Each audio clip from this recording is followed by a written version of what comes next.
저는 2015년부터 투자를 했고 이제 횟수로 10년차 실전 투자자입니다. 제 돈 넣고 피도 흘려보고 기쁨의 환호성도 질러보고, 그리고 지금은 여러분들한테 제가 그동안 배웠던 거, 투자하면서 느끼고 깨닫게 됐던 거를 월부 스터디를 통해서 얘기해 보려고 합니다. 재밌게 한번 같이 재테크에 대해서 공부해보는 시간을 가져보도록 하겠습니다. 오늘은 여러분들이 직장에 다니면서 투자를 할 때 알아둬야 될 것들 좀 더 구체적으로 설명을 드리려고 합니다. 먼저 세션 1입니다. 월급쟁이 부자로 가는 길.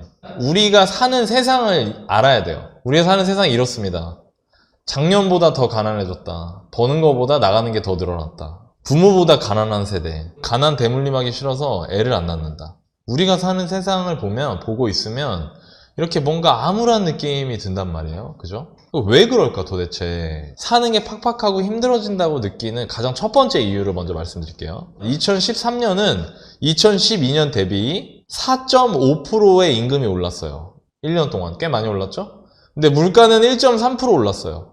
그러니까 4.5에서 1.3을 빼면 3.2%죠. 그러니까 무슨 얘기냐면 100만 원이었는데 2013년에 104만 5천 원이 된 거예요. 근데 2012년에는 루이비통 가방이 100만 원이었어요. 근데 2013년에는 루이비통 가방이 101만 3천 원이 된 거죠. 자, 그러면 2012년에는 내 월급 100만 원 가지고 루이비통 가방 하나 사면 남는 게 없잖아요. 근데 이제 어떻게 돼요? 임금은 4.5% 오르고 물가는 1.3% 오르니까 루이비통 가방 똑같은 거 하나 사더라도 돈이 좀 남는 거예요. 이게 뭐냐면 점점 여유로워지는 거죠. 근데 이게 되게 웃긴 게요. 원래 이렇게 다 오른쪽 보시면 실질 임금이 3.2, 2.4, 2.4, 2.6, 1.2, 2.8, 4.1, 0.7, 1.4. 그러니까 2021년까지는 전부 다 소득이 물가보다 많이 올랐거든요. 근데 2022년 들어서면서부터 어떻게 됐죠? 물가가 5%가 올랐는데 소득은 3.8% 올랐고요. 물가가 4% 올랐는데 소득이 3.4% 올랐어요. 이 얘기 뭐냐면 내 월급 오르는 것보다 다른 게 더 많이 오른다는 거죠. 더 놀라운 사실이 있어요. 자, 이게 월소득 5분위별 실질소득 증감률입니다. 보시면 5분위라는 게 있습니다. 이 5분위가 뭐냐면 1분위가 소득의 하위 20%입니다. 2분위가 소득의 하위 20에서 40%입니다. 3분위가 40에서 60%, 중간이죠. 4분위는 60에서 80%, 5분위는 상위 20%입니다. 근데 되게 웃긴 게요. 소득이 낮을수록 물가 대비 소득 상승률이 더 적어요. 돈을 많이 버는 고소득자들, 월급이 많은 사람들은 물가보다 그 사람들은 월급이 더 올랐어요. 원래 돈 좀 벌고 이랬던 사람들은 그래도 그나마 버틸 수가 있어요. 근데 소득이 낮은 분들은 오히려 더 빡빡해진다는 거죠. 자, 그럼 봐보세요. 사회 진출하자마자 매운맛. 영끌 비투 덮친 20대 비명. 근데 영끌 비투 하는 우리 젊은 친구들 보면서 사람들이 되게 쉽게 얘기하죠. 막 욕하죠. 열심히 살 생각을 해야지. 나이도 어린 놈의 새끼들이. 그게 아니라니까요. 여기 1분위, 2분위에 젊은 사람이 많겠어요? 4분위, 5분위에 젊은 사람이 많겠어요? 1분위, 2분위에 많을 거 아닙니까? 가만히 앉아있으면 지금 말라 죽을 판인데 이런 거라도 해야 될 거 아니에요. 물론 영끌 비투 하지 말라고 했는데 하면 혼나야지. 그러니까 이 사람들이 이러고 싶어서 이러는 게 아니라 이 말입니다. 그런데 그런 걸 보다 보니까 사람들이 어떤 인식을 가지냐면 이런 인식을 가지는 거예요. 투자같이 위험한 건 하는 거 아니야. 근데 제가 여기서 여러분들한테 말씀드리고 싶은 건 이거예요. 투자는 죄가 없어요. 마치 칼이 죄가 없는 것 같이. 사람이 칼에 찔려서 죽었다는 뉴스가 나왔어요. 그러면 그 칼이 잘못한 건가요? 칼 잘못한 거 아니잖아요. 그 칼을 쥔 사람이 잘못한 거죠. 그걸 어떻게 쓰느냐가 중요하다는 거예요. 근데 투자가 똑같아요. 투자를 잘못하면은 내가 나락에 갈 수도 있지만 투자를 잘하면 나한테 엄청 커다란 그 리턴이 돌아올 수가 있거든요. 재테크를 해볼까 말까, 어떻게 해보지? 난 아직 어리고 경험도 없고 나 뭐 어떻게 해야 될지 아무것도 모르는데, 이런 분들한테 일단 첫 번째로 말씀드리고 싶은 건 투자라는 거 혹은 돈을 주고 자산을 사는 거에 있어서 그 결과는 오롯이 내가 책임을 지는 거라는 인식을 가지셔야 된다는 거예요. 그리고 더 나아가서 내가 큰 돈을 벌고 싶으면 벌고 싶을수록 내가 모든 결정과 책임을 내가 진다라는 마음을 갖고 이거를 진지하게 접근하셔야 돼요. 재테크라는 거는. 그래야 여러분들이 돈을 안 잃어요.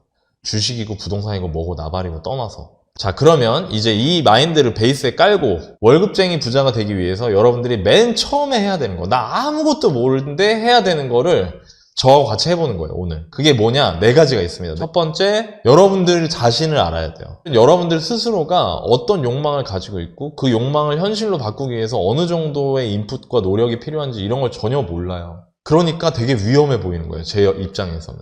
여러분들 무시하는 게 아니라 재테크에 있어서는, 돈에 있어서는. 두 번째는 투자 대상에 대해서 알아야 돼요. 나를 알고 주식을 알고 나를 알고 부동산을 알고 그래야 합이 맞잖아요. 근데 대부분 사람들은 나에 대해선 관심이 없어요. 오히려. 그래서 지금 사야 되나요? 그래 뭐 사야 돼요? 계속 이런 얘기만 하거든요. 제가 찍어주는 거 안 해본 게 아니에요. 옛날에. 근데 되게 웃긴 게요. 똑같이 찍어줬는데 누구는 거기서 손해를 보고 나가고 누구는 그걸 이익을 본다니까요. 이게 얼마나 웃긴데요. 근데 그 차이가 뭐냐면 이 두 개가 되는 거예요.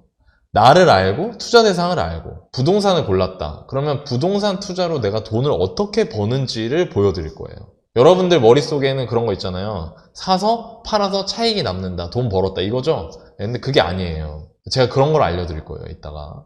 그 다음에 조력자가 필요해요. 이 네 가지를 여러분들 퍼즐을 맞추고 출발을 하셔야 돼요. 그래서 오늘은 요것들에 대해서 말씀을 드릴 거고요. 저는 직장에 다니면서 대부분의 사람들이 할 수 있는 투자는 이 두 가지라고 생각합니다. 투자 경험이 없다면 일단 이 두 개 중에 하나를 먼저 해봐라. 일단 이 두 개를 비교해 드릴게요. 아주 현실적으로. 종잣돈, 종류, 기대수익, 성공 확률 이렇게 네 개로 나눠서 해보겠습니다. 주식은 종잣돈이랑 상관이 없어요. 짤짤이 걸 수도 있고요. 트레이딩 할 수도 있고요. 근데 부동산은 5천만 원 정도는 있어야 돼요. 여기서 5천만 원은 제가 정한 기준입니다. 왜?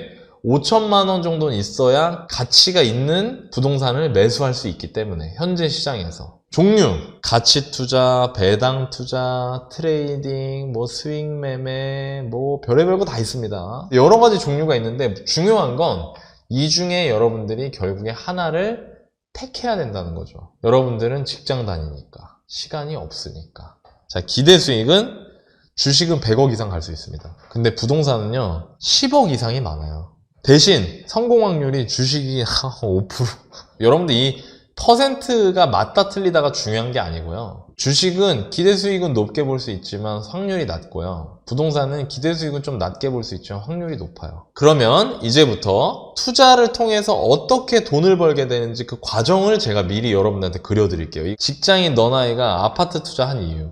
장점은 규격화되어 있다. 신축 24평 아파트, 방 3개, 화장실 2개. 똑같죠? 구축 32평 아파트, 방 3개, 화장실 2개, 계단식. 똑같죠? 그러니까 솔직히 집을 안 봐도 느낌이 온다 이거예요. 얘 어떻게 생겼구나. 사람들 좋아하겠다, 싫어하겠다. 이게 느낌이 와요. 근데 토지는 같은 동네에 있는 토지라도 어느 길을 면하고 있느냐, 면하지 않고 있느냐. 이런 거에 따라 다 달라요. 너무 복잡해. 의사결정할 게 너무 많아. 빌라는 똑같은 평수인데 어떤 건 투룸이고 어떤 거는 쓰리룸이야. 또 어떤 빌라는 신축인데 더 후져. 감리가 없어서 그래요. 공식적 감리가 없어요. 빌라는 건축허가 내주면 그냥 바로 지으면 땡이거든요. 아파트는 그렇게 못 지어요. 그러니까 그런 차이가 있기 때문에 아파트는 신경 쓸 게 별로 없었다. 시세 차익은 중간 정도 레벨이었어요. 오피스텔, 빌라, 상가보다 더 많이 올라. 토지가 많이 오르죠. 토지는 오르면 100배가 오르거든요. 진짜 미쳤어요. 토지는 소액 투자가 어려워. 아파트 투자하고 싶은데 아무리 찾아봐도 1,000만 원, 2,000만 원으로 할 수 있는 거는 별로 없어. 팔기 전엔 내 돈이 아니야. 근데 이게 진짜 단점일까? 아파트 투자에? 진짜 그럴까? 돈이 되는 과정을 보여드릴게요. 이제 여러분들이 저같이 이 방법을 택해서 이 투자를 해서 돈을 벌게 된다면 여러분들은 무조건 이 과정대로 돈을 벌게 될 거예요. 첫 해에 아파트를 하나 삽니다. 매매는 4억이고요. 자, 이거 진짜인가요? 여러분들 매매 전세 모두 10년 전보다 지금 싼 아파트가 있어요? 여러분 제가 장담하는데 여러분들 지금 근처에 보이는 가장 가까운 아파트의 시세를 검색을 하셔서요. 매매가하고 전세가가 10년 전보다 지금이 싸다라는 아파트가 있으면 저한테 얘기해 주세요. 없어요. 그럼 이 얘기는 뭐죠? 이거는 지금 해서 10년 뒤에는 되는 거예요? 안 되는 거예요? 된다는 얘기죠. 노나이님 인구 줄고 뭐 하는데요? 네, 그러니까 조심해서 사야겠지만. 보장이 되면 난 할게요는 리스크를 감수하지 않겠다는 거거든요. 근데 되게 재밌는 게 자본주의는 리스크를 감수하지 않는 사람한테는 수익을 주지 않아요. 이 방법, 이런 과정이 있구나를 아는 게 훨씬 더 중요한 거예요. 제가 실제 사례까지 보여드릴게요. 짠! 이게 영등포에 있는 아파트고요. 요거는 마포에 있는 아파트입니다. 마포. 여기 보면 요럴 때가 지금 보합이잖아요. 이게 침체기란 말이에요. 아까 제가 말한. 요때 사서 2년 뒤에 뭐 1,000만 원 빠지고 그 2년 뒤에 뭐 다시 어느 정도 회복하고 그리고 또 2년 뒤에 이제 본격적인 반등이 오고 그 다음에 폭등이 오고 이런 식으로 가는 거죠. 2년에. 그리고 전세는 어때요? 지금 전세 가격이랑 10년 전 2014년이잖아요. 이때잖아요. 이때보다 10년 전에 전세가 쌌죠? 이때보다 10년 전에 매매가 쌌죠. 이때보다 10년 전에 전세가 쌌죠? 이때보다 10년 전에 매매가 쌌죠. 지방도 똑같아요. 다 이렇게 돼 있어요. 이 폭이 작을 뿐이지, 상승 폭이. 그러니까 이게 부동산 투자로 여러분들이 돈을 버는 과정을 이해한 거예요, 이제. 그러니까 이런 거를 공부하는 게 투자 공부인 거예요. 내가 같은 돈으로 어떤 놈을 사는 게 제일 좋을까를 공부하는 게 부동산 투자 공부인 거예요. 이런 걸 직접 파고 들어가는 게 그 사람이 돈을 버는 거예요. 여러분들 이런 방향으로 포커스를 맞추시면 돼요. 공부라는 거 이런 걸 하는 거예요. 자, 좋습니다. 여러분. 요거를 다 했어요, 이제.